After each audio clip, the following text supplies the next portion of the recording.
Welcome back everyone to a video, and today we are ranking all 32 quarterbacks going into the 2024 NFL season.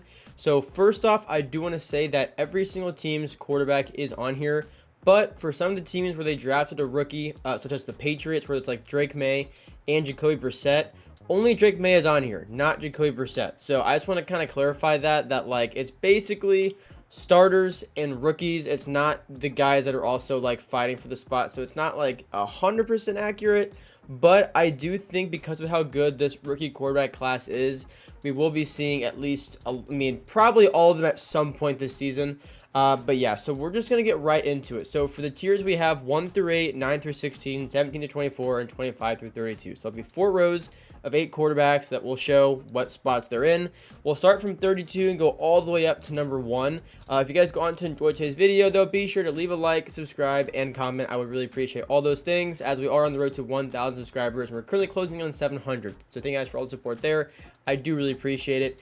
Getting into this, though, again, for me, choosing the worst quarterback in the league, there's a lot that kind of goes into it. Well, really all these quarterbacks. I do want to say this too.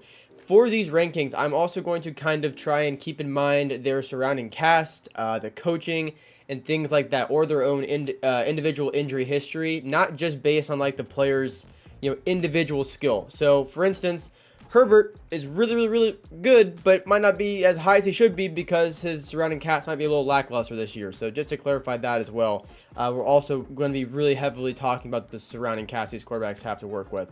But now, actually getting into the rankings, though, for the 32nd quarterback, that is going to be Bo Nix for the Broncos. And honestly, it's not really anything specific to Bo Nix. It's just that he's a rookie quarterback. To me, he's the weakest of the rookie quarterbacks, and that's really why he's number 32. It's not really any other reason. I think he could be great, but to me, he has the biggest question mark around him out of all of these guys because he has not played a snap yet, because he is in Denver with Sean Payton, who is trying his best, I think, now going to year 2 to kind of take that team in the direction that he wants it to go now that Russell Wilson is out of there.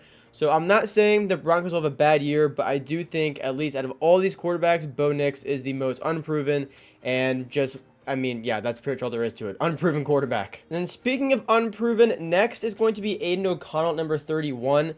Now, this is kind of what I was talking about because pretty much him and Gardner Minshew are competing for that quarterback 1 spot on the Raiders. So if it's Minshew, he's probably around the same spot anyways, to be honest. Maybe a little bit higher, but for this, it's Aiden O'Connell, and so for that reason, I have number 31.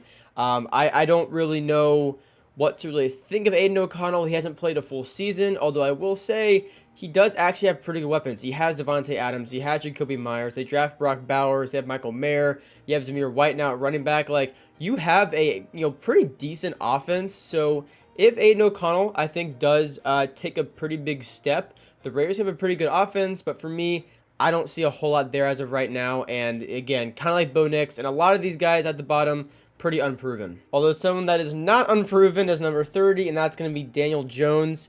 Now, before any Giants fans get mad at me, I would like to say that I stuck up for Daniel Jones and the Giants big time after 2022 because people were saying, like, oh, it was a fluke year. And I was making videos at that point in time for the offseason going into 2023 saying, like, no, Giants, they're going to stay hot. Daniel Jones is finally coming into his own. Everything's clicking, and that just, it did not happen. So I personally am completely out on Daniel Jones. For those of you that aren't, this probably seems like a very weird ranking. You have him much higher. I get that. I know he did show what he is capable of doing in 2022, but if you can't consistently do it, what's the point really? So again, though, for all the Daniel Jones believers, I will say he has Malik Neighbors now. Maybe a huge wide receiver 1 like that is what he's needed to take a huge step. But even at that, he's coming off an ACL tear. I can't have Daniel Jones much higher than this. And then number 29 is going to be Drake May. Once again, kind of like Bo Nix, pretty unproven.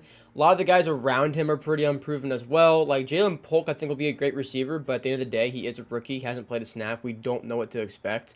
Same with Javon Carter or Jerron Baker. There's also, Hunter Henry, who's been, very good for the Patriots quarterback since Tom Brady's left. Overall, I think Drake May has a very high ceiling in the NFL, and I've actually said in my videos that I really do see him. I thought he was the better prospect compared to Jaden Daniels. I thought Daniels was obviously the better athlete, but I love Drake May's arm and passing ability. But at the end of the day, I think it's going to be an uphill battle for him this year because very tough schedule, very unproven surrounding cast, rookie head coach. Not saying it's impossible. We saw with Stroud last year and what 1 year can do. But personally, I don't see from Drake May in year one. I think he'll be great, but just not this year. And then number 28 is Derek Carr. Here's the thing. You could have Derek Carr up there a little bit higher, but I have to be consistent with what I've personally said about him, and I just don't see it with Carr anymore. He's had a very respectable career, but, going to the Saints, he hasn't really, elevated that team. They haven't got worse, but they've just stayed pretty mediocre. And I think I think Derek Carr's had good games, but he's also had very bad games. And at this point, he's only getting older. He has a good surrounding cast. I mean, Chris Olave is an amazing wide receiver. Alvin Kamara is still very impactful in the receiving game.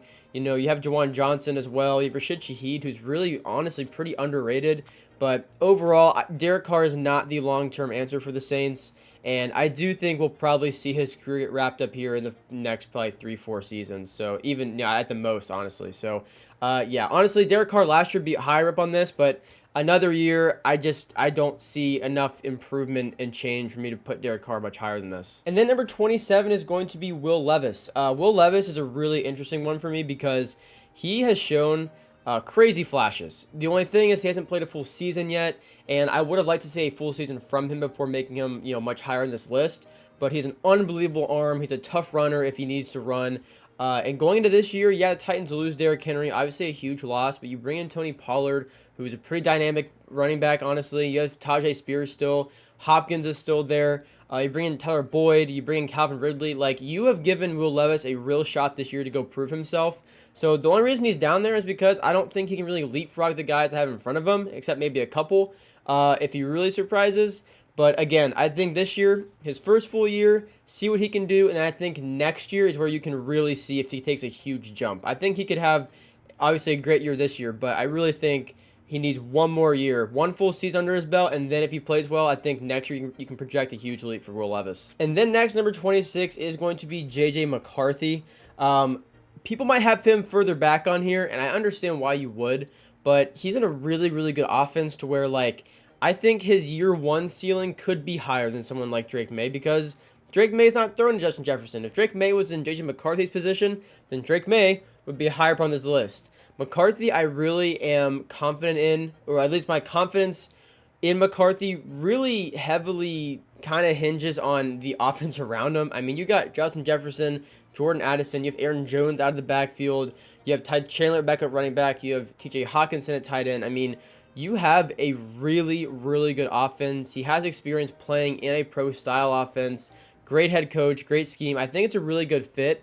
I don't think he's the more skilled player than someone like Drake May, but because of the surrounding cast, I think he does have a fairly high ceiling in year one just because of the team around him. So that's why he's that high, but if you have him lower, I understand that as well. And then next is Bryce Young at number 25, and this one's pretty tough for me because as a Panthers fan, I'm trying to always keep things very unbiased whenever I do rankings, and I think people were way too hard on Bryce Young, including Panthers fans. He was thrown into a situation that he was not going to succeed in, and pretty much no quarterback was going to succeed in. And one thing, I just got to say this, a lot of people point to Andy Dalton's better than Bryce Young because he played that one game, played way better, but Dalton threw the ball 54 times that game. That's just it. Bryce Young threw the ball at the most, probably maybe in the 40s. There's no way Bryce Young cracked 50, and I don't know if he cracked 40 all year either with pass attempts, unless they were just down by 30 in garbage time. So I just wanted to say that real quick too, that I think that narrative is just so strange. But for Bryce Young specifically, you do make a lot of moves, and I do respect the Panthers a lot for that because to give him a real shot, he needed more than what he had last year. He had no O-line, so you go out and you sign Damian Lewis and you sign Robert Hunt, two really big signings, well, literally big signings. You bring in Deontay Johnson in the trade for Dante Jackson. I think it's a great move. And then you also have Adam Thielen still there, and you draft Xavier Legette. You have guys now that are able to get open. Last year, there was nobody getting open. I think Bryce Young will be better this year, but still not great, and that's why he is still in the bottom 8 quarterbacks in the NFL. So if you think I should have Bryce Young lower, I understand that, but at the end of the day, no matter where he is on here, I still have him as a bottom 8 quarterback. And then next up, I have Russell Wilson, number 24. People might not like that, but I understand it's a fresh start. You know, he's in Pittsburgh. He's got a pretty good team, but I can't see Russ making a comeback. Wilson has had a Hall of Fame career, and he has been an amazing quarterback in the past. I don't think he returns to that form in Pittsburgh. I think he can definitely be better than Kenny Pickett, and it can be worth paying him just $1 million to see what he can do. But I really don't see him being much better than 24th. I do think he'll have a good connection with George Pickens, you know, with Pat Freiermuth and, you know, Robin Wilson, who they drafted. Like, the Steelers can be a tough team. I think they'll go over 500, but I just think Russell Wilson specifically, I don't see him lighting it up. But at the same time, I don't think the Steelers are really anticipating him to light up. They're literally just getting $1 million to say, yeah, go out there and play. Let's see what you can do. We have Justin Fields now. Like, they're in a great spot to just see what their quarterbacks can actually do. So not too much pressure, I don't think, either way, because at least on the Steelers, that is, because you don't owe them any money. But Wilson, I have number 24. And then next, I'm going to be honest, I am very low on this player, more so than a lot of people might be, so this might seem a little surprising. But next, I do have Deshaun Watson, and I just don't see Watson returning to the form we saw in Houston. And whether it's from sitting out for so long, whether it was from maybe just the mental thing of dealing with all of his extracurricular activities he was involved in, allegedly. Regardless of what it is, I just don't see it happening, especially getting injured last year and having a very lackluster year when he played. Like, the Browns are an excellent team. Like, the Browns have a very, very high ceiling in the NFL, and I don't think Watson is going to help them unlock that, to be honest. I really don't. I understand that you paid him a lot of money, and I do think this year is a huge season for Deshaun Watson to succeed, because if he doesn't, there is going to be, like, let's say week 8 or 9, Watson's playing pretty below average, and the Browns have like a 500 record trying to get in the playoffs. I think you are not afraid to think about putting someone else in at that point in the year, because if Watson hasn't shown it in this much time and you need a boost, I wouldn't be surprised if they go with someone else, at least to give another player a shot, because, you know, he's shown how high of a level he can play at in the NFL. But, you know, the league doesn't stop, you know, like when you sit out, whenever you miss time, things keep going, you know, people keep progressing, teams get better defenses and worse defense, all that stuff, and, you know, it doesn't stop. And so for Watson to take all that time off and then come back in and look so out of sync and just, I don't know, I'm not really with it. I understand if you're like all high on him because of his ability that he's shown before. I don't think he comes back to that, and that's why I have him this low. And then number 22, I do have Jayden Daniels. Now, here's one thing I probably should have said at the beginning of the video, but I know a lot of you guys, I've seen comments like this before, that some of you guys don't think rookies should be ranked within the top 32. Like, if that, let me, like, give an example. Like, I think a lot of people think it should be more, you know, all the quarterbacks that have already played ranked, and then, like, its own tier for just rookie quarterbacks. If you do it that way, I completely respect that, because it is kind of difficult to put guys that haven't played a snap over guys that have played a snap. For this, I want to be somewhat as accurate as possible, which is why I'm not doing it that way. So that's why I have some rookies above other guys that have already played. I'm just trying my best to rank them even though they haven't played. So I understand if you have the other direction, though. Just throwing that out there. For Jayden Daniels, though, he's an amazing athlete. I think Washington will have a very interesting offense. I don't think they'll be one of the better teams in the NFL at all, but I don't think they really need to be. I think you just want to see what you have with your new head coach, your new quarterback, see what he can do to that defense. It's a rebuilding period. I don't think you're expecting to go win, 12 games, but I do think Daniels will show a lot of flashes this year. Maybe not the most polished rookie year we'll see, but I do think he'll show that he can be the guy. So yeah, that's why I have him there. I think he has great athletic ability. I think he's a good passer. It should be really fun to watch him in that RPO system there in Washington. And then number 21, I have Geno Smith. I just think Geno Smith is a very solid quarterback. I wouldn't have him like the top half, but he does his job and not much more than that. He doesn't turn over the ball a ton, but he doesn't also throw for a ton of touchdowns. He's just kind of right in the middle for me. He does well for Seattle. Seattle has a good offense, and he operates it well. I don't have a lot to say about Geno Smith. Happy for him. He was able to turn his career around. And I think, again, he'll be solid this year, too. And then number 20, I have Anthony Richardson. So if you've watched my videos before, you know I am pretty high on the Colts this year because of what Shane Steichen has done with that team. Just how good they were last year in a pretty bad situation. Now you put Richardson in there, and man, if he can put it all together and stay healthy, the Colts could be really, really good. I understand even having him higher than this just based off his potential. I'm trying to make it as fair and accurate as possible, and because of his really small sample size, I don't have him up there too much, but I'm not afraid to have him over someone like Geno Smith or even Deshaun Watson or Russell Wilson. I think he has amazing physical attributes. He has an incredible arm. I think, honestly, sitting out, even though he was injured, may have helped him in the long run be able to sit and learn more. So I'm excited to see him this season, and I have him as a top 20 quarterback. Granted, he's number 20. And then number 19, I have Caleb Williams. So this is one that I can see people disagreeing with, saying I have him too low. But again, for rookies, I'm trying my best to rank them even though they haven't played. Caleb Williams has a super high ceiling. You could probably rank this guy top 15, and you could make a pretty good case for that. I am personally not going to do that for this one. But I mean, look, when you walk into a situation like he's walked into, where you have DJ Moore, Keenan Allen, you have Cole Kmet, you have Gerald Everett, you have DeAndre Swift, you have a really, really good offense. Williams is a very talented passer. He's a good athlete. I'm really, really excited to see him this year. I don't care if I'm supposed to not like the Bears just because the Panthers made a trade the Bears. That was really stupid. I don't care. I'm excited to see Caleb Williams and the Bears this year. I think he'll be really good.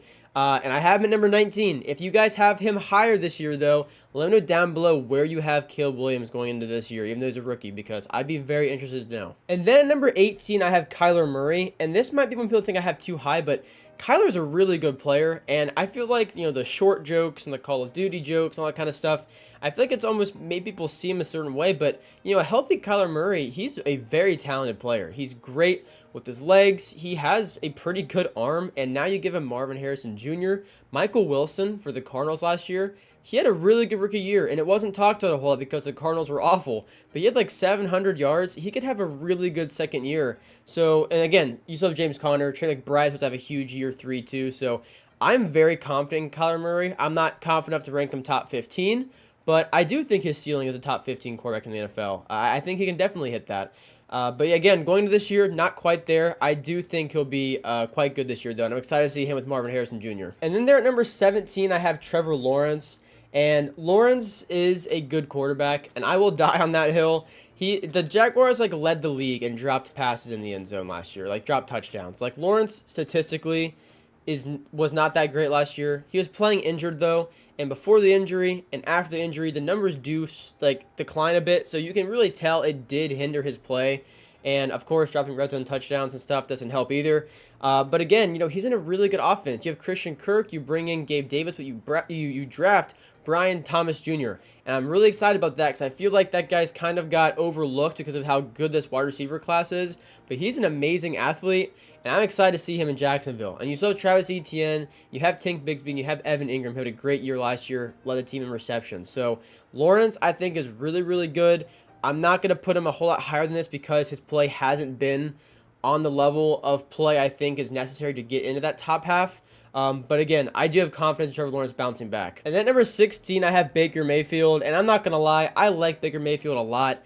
And I'm very happy that he's been able to kind of find a home in Tampa Bay. He played great last year, and I completely underestimated him and the rest of the Buccaneers.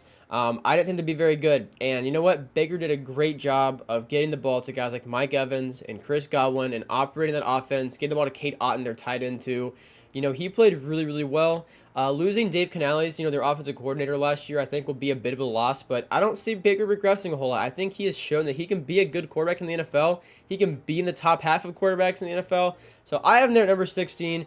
You could probably flip-flop him and Trevor Lawrence or him and Kyler, or maybe even him and Caleb Williams, and I wouldn't really, argue about that. I could see that, but I love Baker. I got to give him respect there. He had a great season, and I see him being pretty good again this year. And then number 15, I have Aaron Rodgers. So Rodgers, of course, is coming off that Achilles injury, which definitely scares me away from him a little bit, and he's not super young either. I think, if he wasn't coming off an Achilles injury and he'd been playing, he'd be much higher from this list. I have a lot of confidence in him in the Jets. Garrett Wilson has put up unbelievable numbers with Zach Wilson there at quarterback. Now you have Aaron Rodgers there. That could be one of the better quarterback wide receiver duos this season. So I guess we'll see whether that happens or not. I try to stay a little conservative with Rodgers because he is on the older end and he is coming off an Achilles injury. But again, he could definitely be much higher than just 15. And then number 14 is Brock Purdy.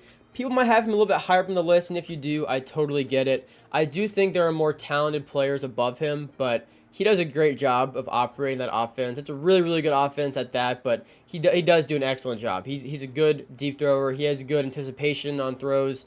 And he's the last pick in the draft. Like, he's very, very good. If you have him higher, I understand that. But when you have guys like Debo and Brandon Ayuk and McCaffrey, you have weapons all over the field, and Purdy does a very good job of never really panicking and going through his progressions and finding the right guy. So, yeah, all credit to him there. I have him at number 14. And then number 13, I have Kirk Cousins. So, again, coming off an Achilles injury as well, but Kirk Cousins was playing at a very high level before he got hurt last year, and he's officially been cleared for all football activities, so I feel good about ranking him higher than I did, this past offseason earlier before he was cleared. And now he's in, Atlanta, and I don't like the Falcons. I hate to say it, but I think they'll be really, really good. Better coaching in there. Kirk Cousins can, I think, do wonders for that Falcons offense. Like, you have Drake London, Bijan Robinson, and Kyle Pitts. How you were not just dicing up every defense week in and week out, I have no idea. That's a bit of an exaggeration, but seriously, Kirk Cousins is going to be able to really unlock another level for that Falcons offense. I don't doubt it for a second. He did a great job in Minnesota at getting guys like Justin Jefferson the ball and Jordan Addison the ball and getting the ball to the playmakers. And for some reason, that's what the Falcons couldn't do very well. So now you get a guy in there that can do that efficiently and consistently. I think it's going to make a huge difference for the Falcons. And you have Bijan Robinson now going to year 2. I think he'll have a monster season. So, yeah, I'm pretty high on the Falcons this year, unfortunately. But I think Kirk Cousins is very, very good. So he's there at number 13. And then there at number 12 is going to be Tua. I think Tua gets a lot of hate. I think he can be overrated at times, but at the end of the day, Tua makes some great throws. He runs that offense really, really well with Tyreek Hill and Jalen Waddle in there. Super, high-powered offense, super fast. I mean, it's one of the more exciting offenses to watch in the NFL, at least in my opinion. So again, Tua just got his big contract. I do think he can get a bit too much hate sometimes. So I'm going to rate him this high. Maybe you guys would have him behind someone like Purdy or Cousins or Rodgers. And if you do, I understand that. But I really think Tua does deserve some level of respect. So I think that's probably the appropriate ranking for him. So we're approaching the top 10 now. And coming in at number 11 is going to be Jordan Love. And here's the thing. I am very, very high on Jordan Love and the Packers this year. The only reason I did not rank Jordan Love much higher is because it was only 1 year of that. And it's the same thing for Stroud whenever I rank him in a couple minutes here as well. Jordan Love has shown a ton in year 1. All of his weapons are very, very young. So assuming they all continue to get better, this could be one of the better offenses in the NFL in the next 3 years. So I try to keep it somewhat fair. And again, not leapfrog proven veteran quarterbacks that play at very high levels consistently because, again, it is only 1 year. I don't want to overrate him. He's got a huge contract, but I think he is the Packers guy. And again, he's there at number 11. And so then at number 10 is going to be Jalen Hurts. And Hurts is someone that I've seen ranked as far back as like 16 and as high as like 5. I think it really, really varies how you see him. And so for me, I am very, very high on the Eagles this year. I think Jalen Hurts showed a ton in 2022. And I think a large part of that regression last year was very poor coaching, especially from the offensive coordinator. You bring in Kellen Moore now, and I think it's going to get back on track and be similar to what we saw in 2022. You bring in Saquon, and you still have A.J. Brown, Devontae Smith. Like, you have weapons. Hurts is a much better passer than he gets credit for, at least in my opinion. And I think with an offensive coordinator like Kellen Moore in there, I think it'll be even better than maybe even 2022. I think he's going to be much better this year. And because I've made videos in the past talking about that, I can't just rank him back at like 16, even though I've said I could see him winning MVP possibly this year because of his ability to get rushing touchdowns and passing touchdowns, and you put up a lot of numbers that way. So I got to rank him pretty high up here. Maybe this is too high. I don't know, but I really think the Hurts hate went a little too far after just one down year, and he gets better coaching now and Saquon Barkley this year. I think Hurts could find his way back into the top 10 this season. And then coming at number 9 is going to be Matthew Stafford. I got to give a lot of respect here because I kind of disrespected Stafford a lot going into last season. I didn't think he'd bounce back well from his injuries. I didn't think the Rams' offense would be very good, and Stafford completely bounced back, played an amazing season, almost won in the wildcard round in Detroit, and I have to give a lot of credit there. You have an offense now with Cooper Kupp, and you have Puka Nacua, and you have Kyron Williams. I really think Stafford can be an amazing quarterback again this year. Of course, he's on the older end, so I would expect, maybe a decline at some point. But after what we saw last year, I don't think there's really a reason for him to be ranked like lower than last year. I think it's going to be at about the same level of play, which is a pretty high level of play, which is why he's number 9 for me. So, and then number 8, we have Jared Goff. And Goff is a very hard one for me to rank because, like Hurts, I've seen things all off season of him being ranked as far back as like 17 to like, that 5, 6, 7 range. And I think Goff deserves a lot of respect because the Lions, they were trying to build this team up, and they were confident enough in Jared Goff to go get him, trade for Stafford, and bring him in. And it's worked. Dan Campbell's done a great job of building up this team. Same with Brad Holmes, I believe is their GM's name. They've done a fantastic job, and Jared Goff fits the offense very well. He's able to get the ball to guys like Amon-Ra St. Brown, Jahmyr Gibbs out of the backfield, Sam Laporta now going to year 2 should be really, really exciting. So I think Goff's a great quarterback. I think he's a very difficult one to rank because I think Jordan Love is the more skilled quarterback probably, but we haven't seen enough of Jordan Love, so I can't have him that high.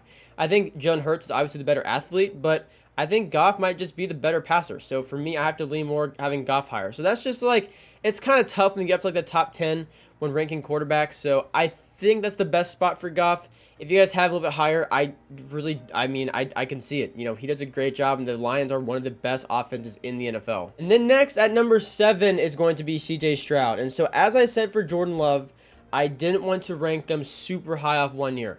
But like I've also said, I had to be consistent with what I've said this year, this past offseason with my rankings. And the Texans are a team that I have been very high on. I've said that I could see Stroud solidifying himself as a, borderline top 5 quarterback this year. When you see all that you saw with him last year, that was not a normal rookie quarterback season. Just to point out the obvious, he was playing at a super high level. And I think a lot of the things, it's not just like a Daniel Jones 2022 season. Stroud was very fundamentally sound. And now you get Stephon Diggs. Like, you're in full win now mode. I only see the Texans being better this year. And so because of that, I only wanted to rank Stroud higher than I would have to end off last season. So I understand that a top 10 quarterback after 1 year is a big jump, but I have high hopes for the Texans, so I got to put him there at number 7. And then number 6, I have Justin Herbert. And I said before that, like, his surrounding cast, it hurts his, projections for this year.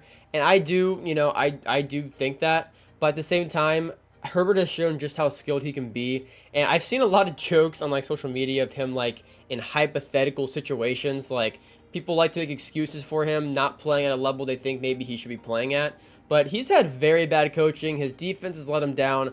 Herbert, like, he's shown so much with a great offense, but very poor coaching, pretty bad defense at times. Like, it's just kind of, honestly, just kind of sold him. Like, it's let him down more often than not. So this year, I think will be a very interesting year because the Chargers need guys to step up.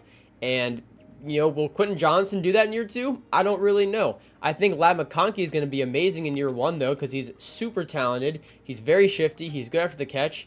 Joshua Palmer might be pretty good. So the Chargers, I think, are a team that it's going to be very easy to underestimate them this year. And I am a little afraid that I've done that.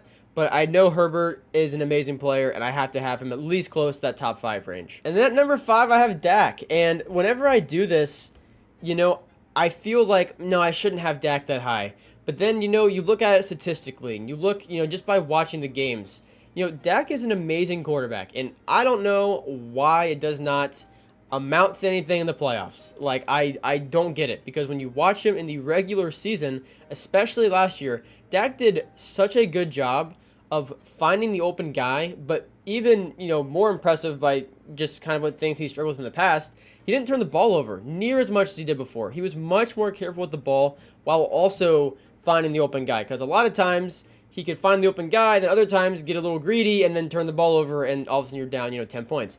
Last year, that didn't really happen. Dak did a really good job throughout the regular season of, operating that offense, of finding CeeDee Lamb, finding Jake Ferguson, finding Brandon Cooks, and I don't know why they fell flat in their face at home in the playoffs. I really don't get it. But I can't just rank guys off their postseason, history. Dak's a great quarterback. I don't know why it doesn't amount to anything, but I have to have him here at number 5. And then at number 4, I have Joe Burrow. And the reason I have Burrow at number 4, because here's the thing. In my opinion, I think Burrow at his best is probably the second best quarterback in the NFL. But I can't rank him over guys that just played at a super high level when he didn't play last season. And, you know, Lamar just won MVP. I can't rank Burrow over him right now. Josh Allen just willed his team to the playoffs after not even being in the playoffs by like week 14 or 13. Like, I can't just rank Burrow over that. Burrow has to stay healthy. There's not a doubt in my mind that Burrow can be the second best quarterback in the NFL when healthy, but you have to see it because, you know, the best ability is availability. I think Burrow's kind of said that himself, that like people tend to forget when you're not playing, like, you know, just how good you can be. So I'm sure he's locked in on being healthy this year, and I think they'll be very good, but I can't put him over guys when they just had great seasons and stayed healthy. And so then at number 3 is going to be Josh Allen. And as I just said, you know, Josh Allen, I think he does a great job of elevating the guys around him. I think we'll get to really see just how good he is at that this season, because now you lost Stephon Diggs and you lost Gabe Davis. You have Keon Coleman in there in year 1. Maybe he's really good. I don't really know. And then you also have Curtis Samuel from Washington, who's a really good playmaker. I don't think there's really anyone that's like a true wide receiver 1 unless Keon Coleman really lights it up. So it'll be a very interesting season, but at the end of the day, Josh Allen is incredible. He is a top 5 quarterback in the NFL, and that's why I have him there at number 3. I have 2-time MVP Lamar Jackson at number 2, and then of course Patrick Mahomes at number 1, and then that kind of rounds out the list. Now here's what I will say, because I want you guys to comment down below anything you agree or disagree with. But if it's like you think Herbert should be ahead of Dak, like, I get that. Like, I'm not gonna, you know, disagree there. It's one spot. I totally understand that. If you think like Kirk Cousins should be here and Goff should be down here, then like, yeah, like I want to know those kind of things. Comment whatever you guys want, obviously, but I'm not gonna like disagree if it's like a 2-3 spot difference. Like, it's all very tough when you get to like that top 10 range. So if you guys have any like huge differences, then definitely let me know down below. You know, what those are, and just, you know, why you think that. I would really love to hear what you guys have to say about it. So if you enjoyed the video, be sure to subscribe to my channel for more videos like this. I do a lot of player rankings, a lot of team rankings, and a lot of NFL content all around. So yeah, road to 1,000 subscribers. Make sure you guys are subscribed, leave a like, comment. I'll see you guys in the next one. Peace out.